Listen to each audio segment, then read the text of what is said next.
Dan setiap kami yang siap menerima firman Tuhan, dalam Tuhan Yesus sama-sama katakan, amin. Tepuk tangan yang meriah bagi Tuhan Yesus. Please sit down, welcome home GB Pelita. Shalom. Nice meet you all. Please join with our social media. Silakan bergabung dengan sosial media gereja, baik sosial media Bapak Gembala, Facebook, Instagram, TikTok, YouTube. Di YouTube ada Menara Doa Pagi jam 5 pagi di YouTube Suheri Gultom.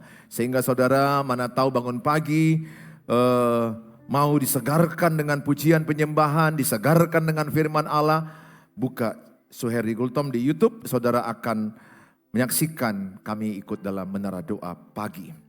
Hari ini kita diberkati firman Tuhan dengan tema memberi dengan sukacita.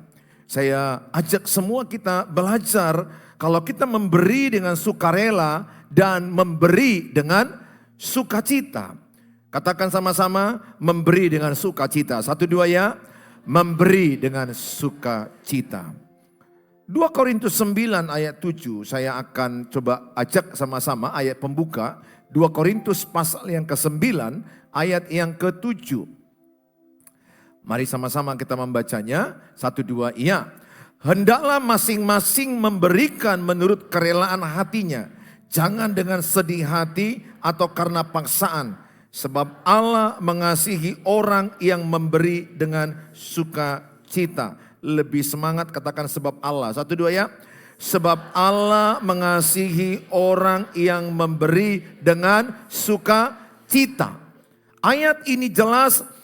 Sebab Allah mengasihi orang yang memberi dengan sukacita. Memberi dengan kerelaan hatinya. Kita belajar dari firman Allah dalam kitab 2 Korintus 8 ayat 1 sampai kepada ayat yang ke-9. Mari sama-sama kita baca dengan suara kuat. 1, 2 ya. Saudara-saudara, kami hendak memberitahukan kepada kamu tentang kasih karunia yang dianugerahkan kepada jemaat-jemaat di Makedonia. Selagi dicobai dengan berat dalam berbagai penderitaan, sukacita mereka meluap, dan meskipun mereka sangat miskin, namun mereka kaya dalam kemurahan.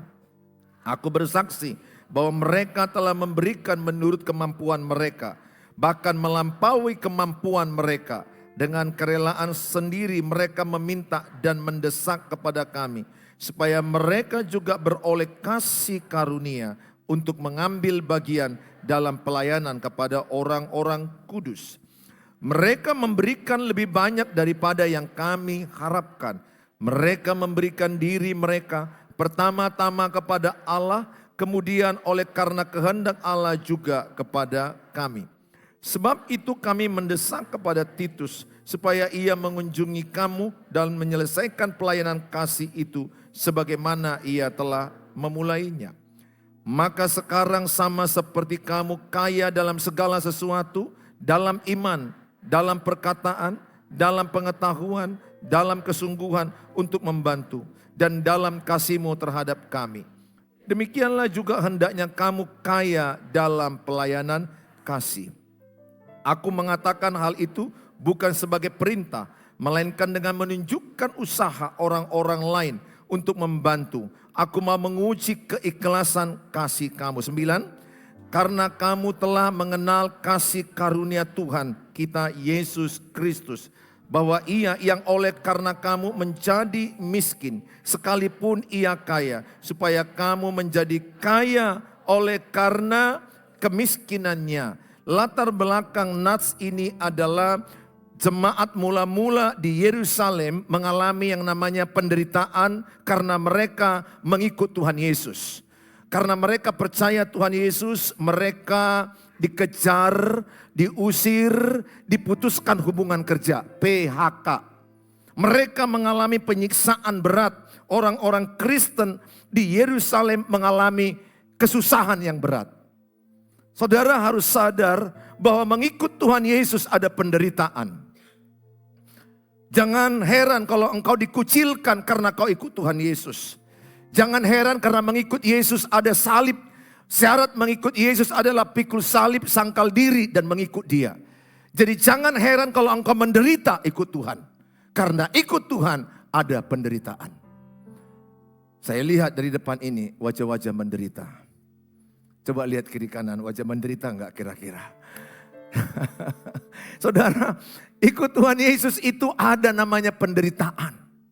Jadi kalau saudara cerita sama orang, aku menderita begini, orang lain juga tahu. Semua orang ikut Tuhan menderita. Justru pertanyaan, ada orang ikut Tuhan tidak menderita.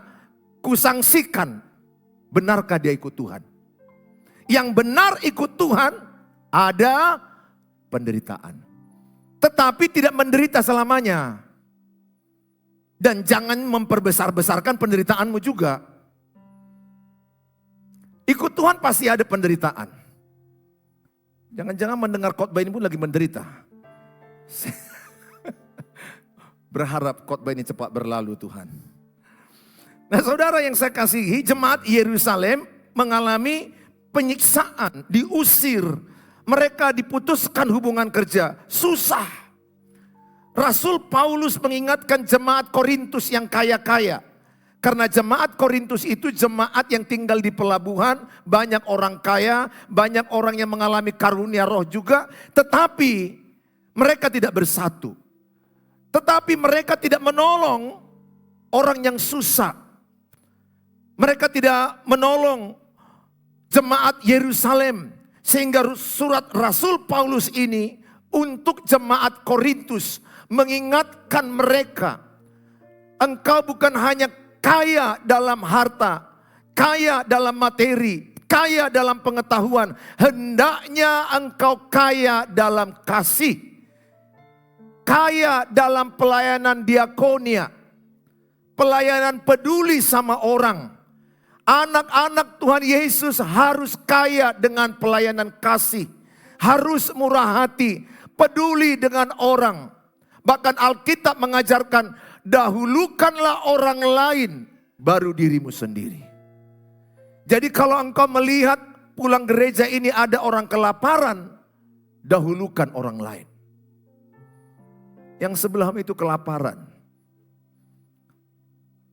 dahulukan nanti dia makan. Bahkan kau bilang, hanya satu yang bisa kita beli nasi bungkus, sama kau lah itu. Kau kayak mana? Gak apa-apa.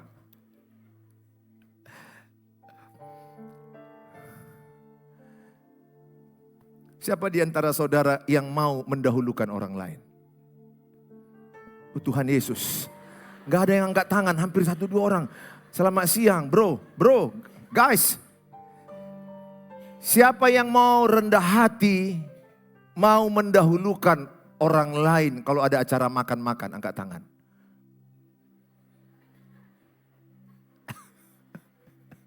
Tuhan yang tidak angkat tangan, maju ke altar ini didoakan. Ingat, orang yang punya Tuhan Yesus mendahulukan orang lain. Katakan, saya mau mendahulukan orang lain. Bilang sebelahnya, aku mau mendahulukan engkau. Jadi kalau kalian 5 orang, makanan hanya 3 bungkus, pegang kalimatmu itu. Kau dulu yang makan, kau dulu. Jangan seperti yang ku tahu, cop, ini untuk aku, cop. Apalagi pas Natal, langsung masih kotaknya disembunyikan di bawah. Yang menyembunyikan panitia pula itu. Pas orang datang, orang bertanya, udah habis makanannya? Iya udah habis. Padahal masih ada 30 di bawah meja itu. Kalau nasi kotak itu bisa ngomong, aku di sini. Gak cocok dia panitia Natal. Panitia Natal itu harus mau berkorban. Love is sacrifice. Orang yang punya kasih mau berkorban. Orang yang punya kasih mau mendahulukan orang lain. Aku berdoa kalau engkau panitia Natal, pastikan orang lain dulu makan baru dirimu. Kalau engkau jadi panitia apapun ditunjuk, pastikan engkau sama dengan Yesus. Dahulukan orang lain. Saudara yang saya kasihi, Rasul Paulus mengingatkan keras orang-orang kaya di Korintus yang pelit, yang tidak peduli. Lihat, jangan salah orang. Saudara jangan berpikir orang kaya pasti murah hati. Siapa yang kecewa, yang pernah kecewa dengan orang kaya? Pernah kecewa dengan orang kaya familimu? Bapak talumu, mama talumu? Bapak udah, mama udah? Karena kau kecewa, engkau berharap dia bisa menolong uang sekolahmu? Engkau berharap dia bisa menolong anakmu yang sakit berobat? Enggak semua orang yang kaya itu murah hati. Dan tidak juga berpikir orang miskin itu, orang susah itu akan tidak menolong. Maka Tuhan bilang, berharaplah kepada Tuhan Yesus. Jangan berharap kepada manusia. Siapa yang pernah menjumpai orang kaya, pelitnya bukan main. Pernah jumpa orang kaya, pelitnya bukan main. Sampai dia udah kaya kali, jalan-jalan dia ke Bali, atau jalan-jalan dia ke Parapat, bawa nasi di termos. Padahal di Parapat itu kan banyak restoran. Sayang uang, sayang. Hemat kali bukan main. Bukan hanya pelit untuk orang lain, dia pelit untuk dirinya sendiri. Ingat, kita lahir gak membawa apa-apa, mati gak bawa apa-apa. Jangan boros, betul. Jangan pelit. Ada orang saking pelitnya, anak-anaknya itu pun dilarang tambah di restoran. Jangan tambah. Boleh tambah nasi putih aja. Ayam jangan. Udah. Kau ayam 1 bagi 3 kalian, bagi 3. Kau pahatnya itu kan bengkok-bengkok, yang kau yang ini. Anaknya bilang, ma. Narok keping. Padahal di sini mas. 1 gram 2 juta. Ada orang pelit untuk dirinya sendiri. Rasul Paulus mengingatkan jemaat Korintus, jangan hanya engkau memikirkan dirimu. Hendaknya engkau kaya dalam kasih. Hendaknya engkau kaya dalam pelayanan diakonia. Justru yang menolong jemaat Yerusalem adalah jemaat yang sangat miskin. Namanya jemaat Makedonia. Jangan kau berpikir orang miskin tidak bisa menolong. Saya hanya mau katakan, jangan pernah engkau melebeli dirimu tidak bisa memberi karena kemiskinanmu. No. Setiap anak Tuhan Yesus punya sifat natural, suka memberi. Memberi dari apa yang ada padamu. Memberi dengan sukarela, memberi dengan sukacita. Jangan membatasi dirimu. Oh, kami ini orang miskin, kami nggak bisa memberi. No. Memberi bukan harus uang. Memberi pertolongan, memberi doa, memberi air putih, memberi makanan sepiring nasi. Memberi bukan harus uang. Sifat hati anak Tuhan itu harus suka memberi. Sifat anak Tuhan Yesus itu tidak suka ditraktir.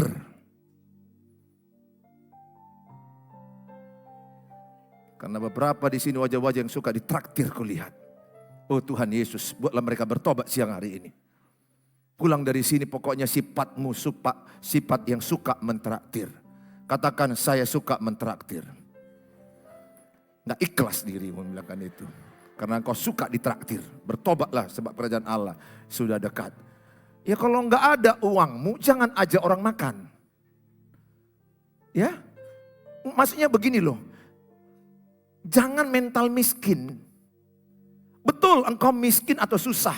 Tapi jangan mental miskin. Tahu mental miskin? Mental mengasihani diri sendiri. Tahu mental miskin? Mental yang ingin dikasihani. Mental yang suka ditraktir. Mental yang suka menerima. Itu mental kemiskinan. Jangan ada di hatimu itu. Semiskin-miskinnya kantongmu sekarang. Jangan pernah mengemis. Minta traktir. No. Mengemis kepada Tuhan. Itu pun bukan mengemis katanya. Mintalah maka diberikan padamu. Saya berdoa kita belajar dari jemaat Makedonia. Yang pertama mereka memberi didasari kemurahan. 2 Korintus 8 ayat 1 sampai 2. Saudara-saudara kami hendak memberitahukan kepada kamu tentang kasih karunia yang dianugerahkan kepada jemaat di Makedonia. Memberi adalah kasih karunia. Sama-sama katakan 1, 2 ya. Yang di balkon dan yang di belakang katakan memberi adalah kehormatan. Sama-sama semua. Memberi adalah kehormatan. Jadi apakah engkau mau dipakai Tuhan memberi? Siapa yang mau dipakai Tuhan memberi? Oke, siapa yang lebih suka memberi daripada menerima? Tolong traktir aku habis ini BPK ya. Karena aku lihat, ya, waduh, aku yakin kalau kalian duduk makan sama-sama, pasti lumba-lumba bayar ini semua. Oh, bahagianya laku Tuhan Yesus punya jemaat begini. Aduh, pasti kulihat ini. Karena tadi aku tanya, siapa lebih suka memberi daripada menerima? Semua lebih suka memberi. Aku yakin kalau makan siang ini, pasti nanti bingung yang punya kedai. Ada kenapa? Kenapa? Ya kami lumba-lumba bayar. Jangan dia lah, jangan dia. Akulah kali ini memberkati. Tolonglah. Didesaknya lagi, tolonglah. Aku kepingin kali memberi. Coba katakan, aku kepingin kali memberi. 1, 2 ya. Bilang sebelahnya, tolonglah. Baru yang sebelahmu, memang kutunggu-tunggu itu.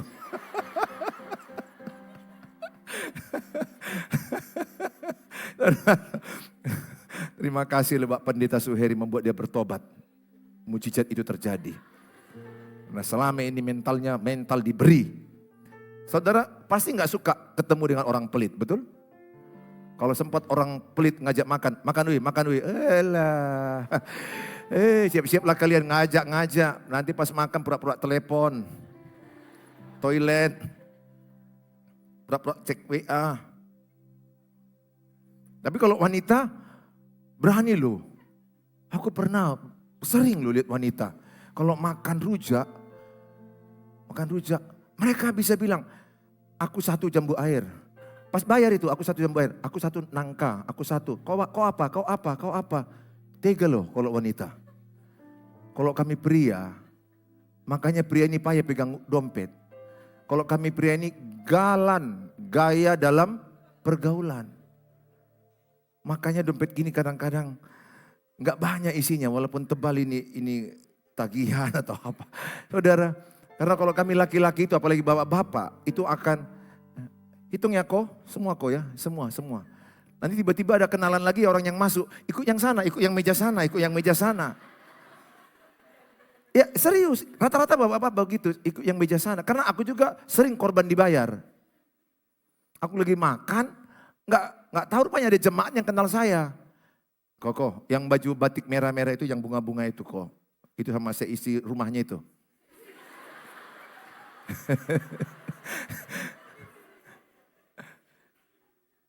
Terus waktu udah pulang dia nggak bilang dia bayar. Saya tanya, udah dibayar Pak dengan orang yang di sini. Yang mana? Maksud saya sering-sering. Nah saudara, yang saya kebingungan yang mana. Baru berkali-kali juga kadang-kadang saya pas mau bayar. Berkali-kali ini kejadian juga ada orang bilang. Udahlah Pak Pendeta gak usah bayar. Aku gini-gini, gak usah. Pak Pendeta gak usah lah. Di hatiku ya teruskan kalau memang gak usah. Saya sering ya, terima kasih buat keluarga yang di YouTube di mana-mana. Jujurnya hatiku tidak kepingin untuk ditraktir. Tapi ada juga kalanya aku ingin mentraktir orang yang di meja sana, uangku gak cukup. Sehingga aku bilang sama istriku, keluar satu-satu kita dari sana kau.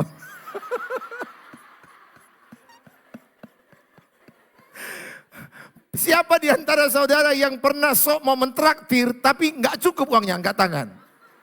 Yang pernah, jangan hanya aku aja kalian ketawailah dirimu sendiri juga. Memang gak cukupnya uang tapi sok mentraktir. Mati demi gaya. Saudara, saya pernah mengalami itu. Tapi sekali saya katakan, memberi itu adalah kasih karunia. Memberi adalah sebuah kehormatan. Memberi adalah sifat anak Tuhan Yesus. menerima tidak. Tapi jangan anti menerima berkat juga. Kami ke Jakarta kemarin pelayanan khotbah sama Ibu Gembala minggu lalu. Ada yang memberi. Ada yang memberi baju batik. Terima kasih. Jangan juga ketika dikasih baju batik itu, oh janganlah.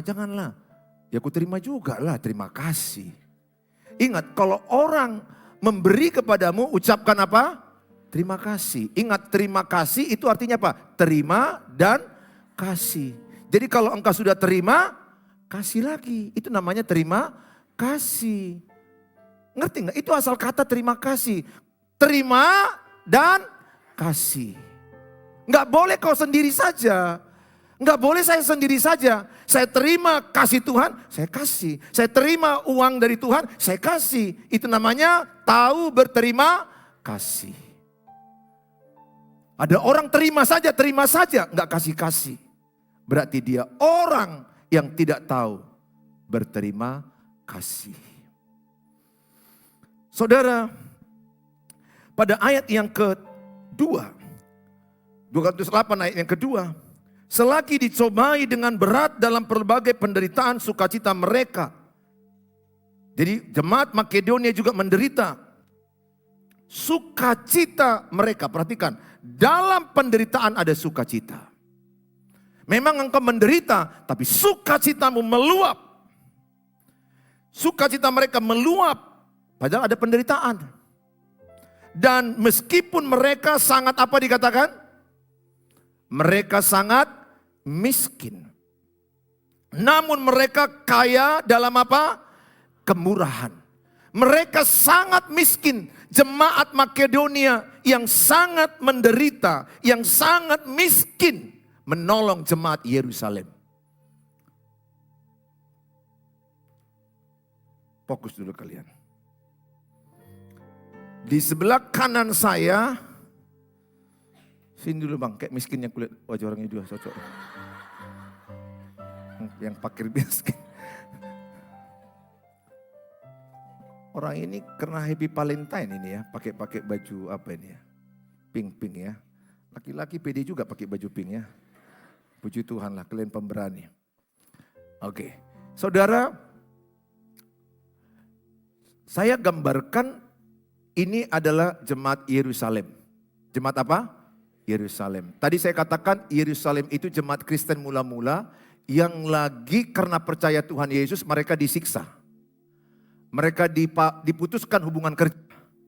Mereka susah, sangat susah, keuangan mereka sangat susah. Mereka sangat miskin. Cocok? Sangat miskin. Jemaat Yerusalem sangat susah. Sangat miskin. Saya jemaat Korintus. Kaya. Di pelabuhan saya tinggal. Banyak kapal pesiar. Perdagangan. Uang melimpah berputar. Hartaku banyak.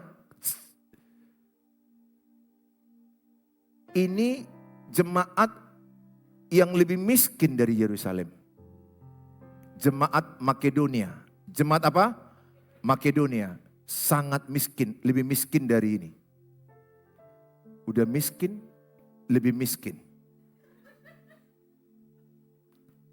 Saudara, saya kaya. Tadi ini jemaat apa tadi? Yerusalem. Saya jemaat apa? Korintus. Ini jemaat apa? Makedonia. Dalam kesusahan mereka karena ikut Tuhan Yesus, mereka diputuskan hubungan kerja. Mereka susah, sangat susah. Saya diingatkan Rasul Paulus, jemaat Korintus, tolong keluargamu. Tolong orang yang susah itu di Yerusalem. Itulah surat ini ada mengingatkan saya, mengingatkan Korintus, jemaat Korintus, supaya jangan egois, supaya jangan kaya sendiri. Pikirkan Yerusalem. Kami tidak memikirkan mereka padahal kami kaya. Itulah surat ini. Maka Rasul Paulus mengatakan contoh jemaat Makedonia. Mereka sangat miskin tapi kaya dalam kasih. Dengar baik. Mungkin engkau miskin, uangmu nggak banyak. Tapi engkau kaya dalam kasih. Kaya dalam memberi. Pernahkah kau menjumpai rumah orang yang susah, tapi kalau pergi ke rumah dia, pisang goreng lah, jagung rebus lah, bandrek lah. Apalagi, kok saya pernah lo jumpai, kok apa kali makanan terus. Sebaliknya pergi ke rumah orang kaya, nggak ada apa-apa. Jadi sekali lagi saya katakan, saya diingatkan supaya saya kaya dalam diakonia, kaya dalam kasih, peduli orang lain, menolong orang lain. Itu yang diingatkan Tuhan. Dan Tuhan memberi contoh jemaat Makedonia dalam kesusahannya menolong jemaat Yerusalem. Saya mau tanya, siapa yang mau dalam kesusahan masih mau menolong orang? Siapa yang mau dalam kemiskinannya masih mau memberi? Udah cocok kalian khotbah di sini. Tepuk tangan bagi Tuhan Yesus. Jadi sifat memberi itu harus menjadi sifat alamiahmu. Tapi berikanlah apa yang ada padamu. Jangan berikan dengan paksa. Tuhan juga enggak menyuruh kita memberi apa yang tidak ada pada kita. Berikanlah. Kalau ada ubi, ubi. Kalau ada soto, soto. Kalau engkau mau punya stik, kasih stik. Kasih apa yang ada pada saudara. Yang berikutnya. Saudara, saya akan ajak saudara Amsal 11 coba dibaca. Ayat 24 sampai 25 sama-sama kita baca. 1, 2 ya. Ada yang menyebar harta tetapi bertambah kaya. Ada yang menghemat secara luar biasa namun selalu berkekurangan. Siapa banyak memberi berkat, diberi kelimpahan. Siapa memberi minum, ia sendiri akan diberi minum. Perhatikan. Ada orang yang menyebar harta, mengasih uangnya ke panti asuhan, mengasih uangnya kepada gereja, mengasih uangnya kepada fakir miskin. Alkitab bilang dia bukan makin miskin, dia semakin kaya. Ada orang sangat menghemat kepada dirinya, justru dia semakin miskin. Saudara, ketika saudara memberi kepada orang, cuci tangan. Artinya apa? Jangan ceritakan apa yang saudara beri. Jangan beritahukan apa yang saudara tolong. Perbuatlah apa yang kau beri untuk Tuhan, bukan untuk diakui. Bukan untuk dipoto-foto. Bukan untuk pamer. Bukan untuk dirayakan orang. Oh, dia memberi, berkatmu hilang. Memberilah. Kalau tangan kananmu memberi, tangan kirimu jangan tahu. Apa artinya? Apa yang kau beri, gak perlu orang lain tahu. Bukankah pernah kau dengar orang berkata, kalau gak karena aku itu, gak kuliah itu. Kalau gak karena aku itu, gak nikah itu. Ikut baju pengantinnya itu. Jangan sok-sok hebat dia sekarang. Inilah orang yang memberi tidak tulus. Memberi yang diberkati Tuhan, memberi dengan tulus. Oleh karena itu saya mengajak sama saudara, jangan hemat. Kalau engkau masih bisa memberi, itu kasih karunia. Kita lahir tidak bawa apa-apa, kita meninggal masuk ke rumah Bapa tidak bawa apa-apa. Selagi engkau menjumpai orang susah di depanmu, Tuhan suruh engkau tolong dia. Jangan pernah kau lewatkan orang susah lewat sendiri. Kalau di depanmu ada orang berkata, yang benar, aku sudah 3 hari tidak makan. Engkau harus keluarkan uang untuk dia makan. Kalau ada padamu. Kalau tidak ada padamu, jangan paksa. Orang susah itu enggak kebetulan jumpa engkau. Disuruh Tuhan supaya ketemu samamu. Ketika aku lewati orang yang tabrakan, ini istriku tahu, sifatku. Di mobil, kalau ada orang di jalan raya tabrakan naik sepeda motor, saya orangnya sangat mau turun menolong itu. Enggak 1-2 kali kasus ku bawa orang dari jalan kubawa ke rumah sakit. Enggak 1-2 kasus orang yang sudah mau mati di rumah sakit enggak ada uangnya.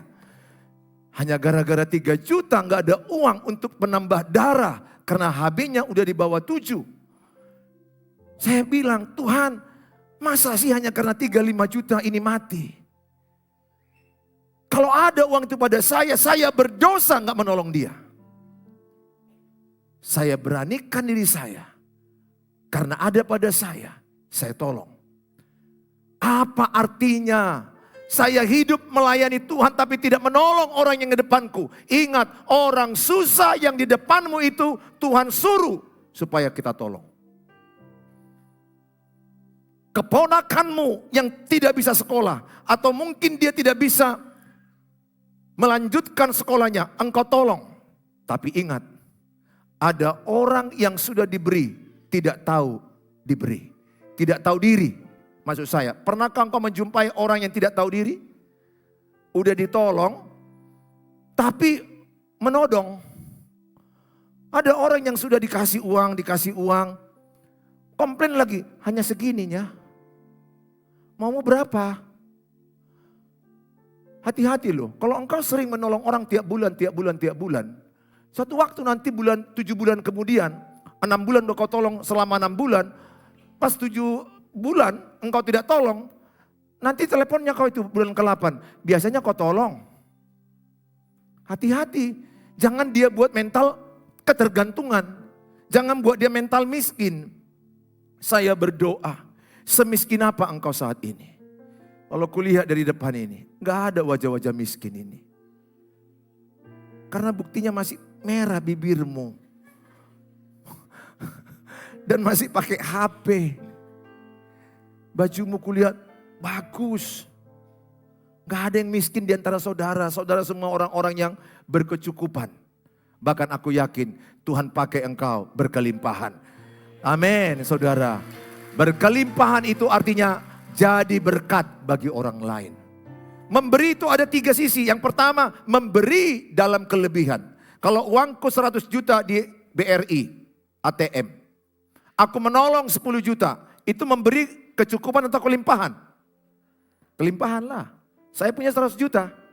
Jadi jangan bangga yang memberi 10 juta. Tuhan tahu ATM-mu 100 juta. Kalau engkau punya 10 juta dan kau kasih 10 juta, itu apa? Memberi dalam kecukupan. Betul? 10-10.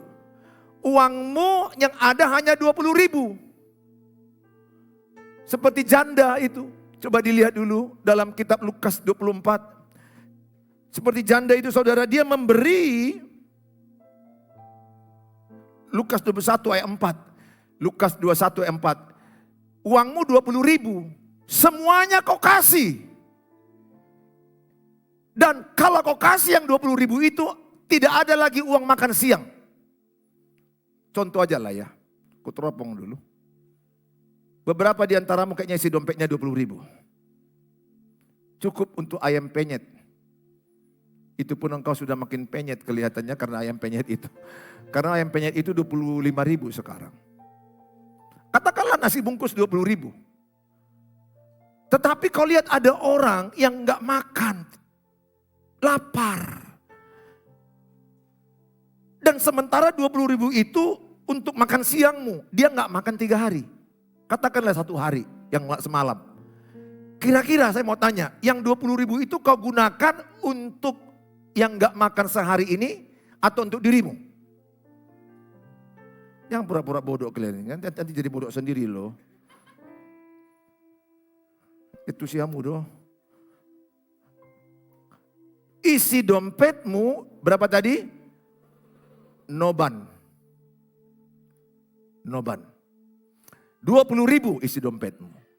Yang kau gunakan nanti habis ibadah ini rencanamu beli apa? Ayam penyet. Tetapi kau jumpa pas kau mau masuk ke ayam penyet itu, kau jumpa ada orang memang kurus dan dia susah sekali. Dan dia bilang ngaku, Kak, aku udah gak makan 2 kali 24 jam. Kau pun lapar, ada panggilan kampung tengah. Krok, krok. Siapa yang kau dahulukan? Dirimu atau sesamamu ini? Yang 1 kali, 2 kali, 24 jam gak makan-makan. Siapa yang kau utamakan? Sesamamu atau dirimu? Gak jelas jawaban kalian. Sesama atau dirimu? Sesamamu manusia. Kasihilah sesamamu manusia seperti mengasihi dirimu sendiri. Udah jawab tadi ya. Percaya itu adalah memberi dari kekurangan. Aku tahu itu tidak mudah, tapi kasih karunia Tuhan cukup bagimu. Apa arti kasih karunia? Dimampukan Tuhan engkau memberi. Dan semakin engkau beri, semakin diberi Tuhan. Hidup ini kayak pipa, bos. Hidup ini seperti talang air, mengalir. Jadi hidup itu kayak pipa, aliran. Pipa itu gak pernah punya air, dia hanya tempat mengalir. Jadi apa yang kau miliki, hanya titipan Tuhan. Jangan pelit. Tolong dengan kasih karunia Tuhan. Ingat, apa yang diberi orang samamu, ingatlah itu. Apa yang kau beri sama orang, jangan ingat-ingat.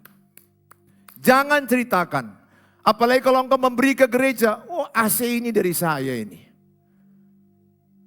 Oh saya aja pun tidak mau mengingat gereja ini akan ada tanpa saya. Saya berani. Tuhan bisa lakukan seseorang untuk membangun gerejanya tanpa saya. Jadi saya tidak pernah berpikir gereja ini ada karena saya. No. Jangan merasa berjasa menolong orang. Jangan merasa berjasa membangun gereja. Jangan ingin dipuji. Jangan ingin diakui. Jangan ingin ditepuk tangani orang. Saudara harus tulus ikhlas. Saudara yang saya kasihi. Memberi sesuai kemampuan, poin yang kedua. Saya sudah terangkan tadi itu. Saya mengajak setiap saudara hari ini. Jadilah orang murah hati. Jemaat Makedonia walaupun sangat miskin, menolong jemaat apa tadi di sini? Yang gak tahu jawabannya gak boleh pulang. Tadi ada 3 jemaat. Sini jemaat apa tadi? Yerusalem. Di sini jemaat yang kaya, jemaat apa? Korintus. Jemaat yang sangat susah miskin apa? Yang kaya tidak menolong Yerusalem. Ini lebih susah dari Yerusalem. Yang lebih susah menolong yang susah. Lihat, itulah sifatmu. Itulah hatimu. Bukan berarti begini ya. Semua uang yang ada, oh kata Pak Pendeta tolong semua habiskan. Berkurang. Unang oto. Don't stupid. Enggak begitu juga maksud saya. Kata Pak Pendeta aku mau makan. Makan lagi semua, makan semua. Makan semua, makan. Ambil semua. Bukan begitu juga coy. Bukan. Itu dalam kasus-kasus tertentu loh. Dan tetapnya saya ajarkan menabung, betul? Menabung, harus ada tabunganmu. Dan saya ingatkan jangan suka pinjol. Banyak yang saya jumpai orang kena pinjol. Makanya kulihat mukanya kok benjol Eda ini ya. Oh rupanya korban pinjol. Kulihat lagi abang ini, ih kok benjol abang. Judol bang, oh pinjol pasti benjol, judol pasti benjol. Maka jangan mau pinjol. Bilang sebelahnya, no pinjol. Bilang sebelahnya, cukupkan dirimu. Nanti benjol mukamu. Saya sudah jumpai orang yang pinjol, berkeping-keping hancur hidupnya. Saya sebagai pendeta, sangat menjaga keuanganmu, hati-hati. Ingat, biaya hidup itu murah. Katakan sama-sama, biaya hidup murah. Gaya hidup mahal. Bilang sebelahnya, kurangi gayamu. Banyak kali gayamu terakhir ini kulihat bilang. Enak hidup mencukupkan diri dengan apa yang ada padamu. Kalau aja ada Indomie, yang penting mengucap syukur. Ada kerupuk jange kan rame. Tambah jengkol mentah. Yang penting kau bahagia mengucap syukur. Daripada gaya-gaya restoran. Pesan apa lagi? No. Jangan sok-sok gaya. Menabung. Mana tahu nanti susah tahun 2025 gak tahu kita apa yang terjadi. Gak boleh tabunganmu kosong. Ingat, gak boleh tabunganmu kosong. Harus ada tabungan. Harus ada cadangan. Jangan sampai pada waktu engkau lagi butuh, engkau gak ada lagi cadangan. Ketika orang tuamu sakit di kampung, engkau gak bisa menolong. Aku berdoa, engkau menggunakan keuanganmu dengan bijaksana. Sehingga engkau bisa cukup untuk dirimu dan engkau bisa menolong orang lain. Aku berdoa, semua saudara adalah orang yang murah hati. Suka memberi, suka menolong orang lain. Sehingga lihat, ketika engkau memberi dengan tulus, tidak usah cerita-cerita, nggak usah foto-foto, nggak usah pengumuman. Lihat, orang yang memberi dengan sukarela, orang yang memberi dengan tulus ikhlas, orang yang memberi dengan sukacita. Saya percaya Bapa di sorga memberkati engkau berlimpah-limpah dengan kebaikannya. Berilah dengan sukarela, berilah dengan sukacita. Kita datang kepada Tuhan Yesus. Haleluya.